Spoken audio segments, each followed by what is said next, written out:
Fala, povo de Deus, eu sou o pastor Carlinhos, eu quero trazer uma palavra para edificar a sua vida.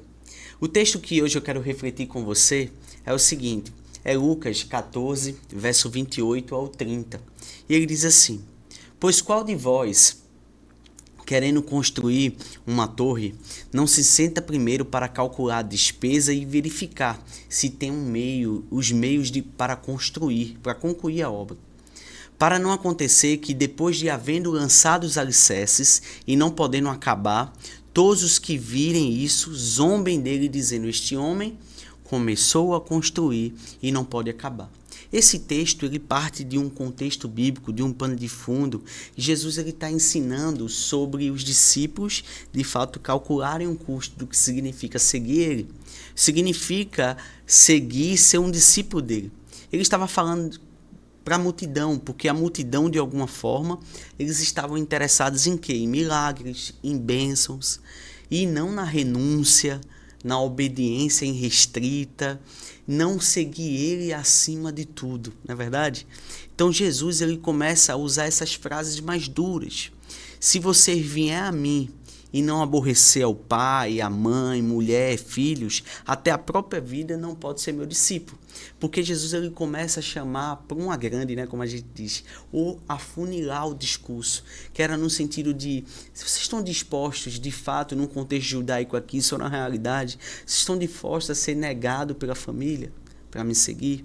Significa que seguir Jesus é algo muito sério, não é algo que envolve não ter um planejamento. Não parar e de fato, será que eu estou compromissado por isso mesmo? Será que de fato eu sou um discípulo de Jesus? Será que eu estou disposto a renunciar nesse nível?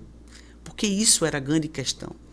E a gente pode de alguma forma perceber que a imagem que ele usa da torre, ela traz algumas verdades profundas. Um exemplo, discipulado exige reflexão e tomada de decisão séria.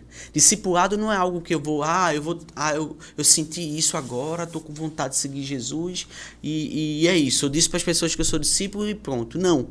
De fato, você fez uma avaliação séria dessa decisão que você tomou, fez uma reflexão séria.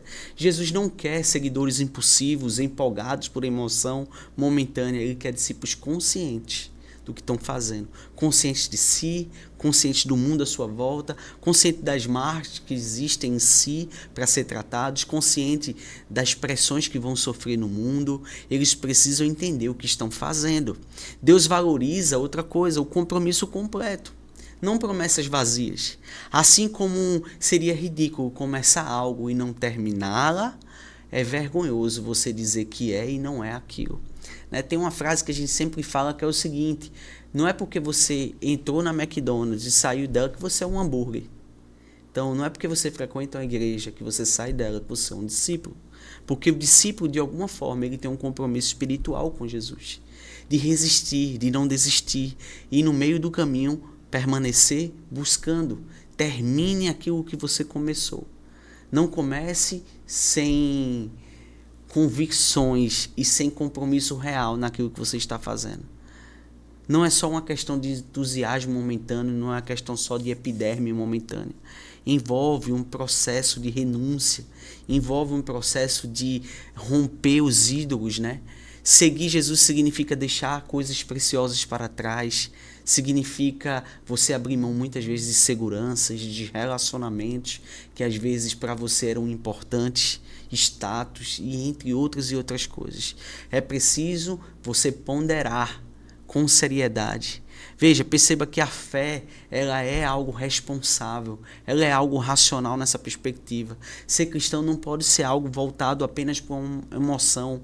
A emoção, ela é filtrada pela razão e pela coerência daquilo que eu faço. Há razões para a gente identificar nesse texto que precisamos de um planejamento, precisamos de decisões maduras, precisamos entrar num casamento de fato, não num negócio momentâneo e circunstancial.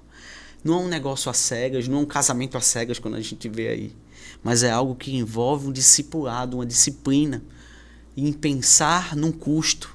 É melhor começar para depois não abandonar.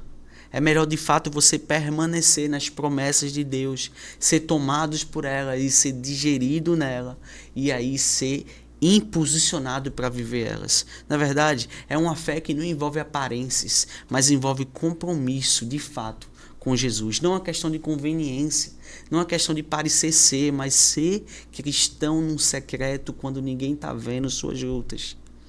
É melhor de fato você construir algo, porque Deus ele quer um relacionamento sólido que envolve não relacionamentos líquidos, mas relacionamentos sólidos, que envolve uma base sólida, que é a palavra de Deus, envolve recursos espirituais, que é oração, comunhão, obediência, mas que envolve acima disso disciplina, paciência, esforço, perseverança. Evite, de fato, correr atrás da aparência do mal, né, como a gente diz. Não se tornar uma vergonha pública, né, como o texto diz. Cuidado de se tornar uma vergonha pública. Você começa algo e não termina, porque o testemunho ele importa. O testemunho diante de Deus importa. Não é agradar a homens, mas agradar a Deus acima de todas as coisas. Vidas mal resolvidas, às vezes, causa uma fé cheia de tropeços. Então a gente precisa reparar as pontes, precisa reparar aquilo que a gente fez de errado. A gente precisa saber para onde está indo. E para finalizar, como você pode aplicar isso na sua vida? Primeiro, examine o seu coração. Faça uma leitura agora no seu coração. De fato você é compromissado com Deus? De fato você está disposto a seguir Jesus? De fato você está disposto a ser consumido por essa verdade? Avalie agora o seu compromisso diante de Deus. Você leva a sua fé a sério mesmo? Ou apenas um seguidor de costumes, de emoção, que vai na pressão, assim, vai? A pressão vai funcionar até quando, né? Então avalie seu compromisso, planeje a sua jornada espiritual, tenha objetivos claros, busque crescimento, santidade, devoção, serviço, peça ajuda do Espírito Santo para você cumprir esse propósito e seja um constante fiel diante de Deus. Mesmo em momentos de dificuldade, você está buscando Ele e permanecendo no caminho com perseverança.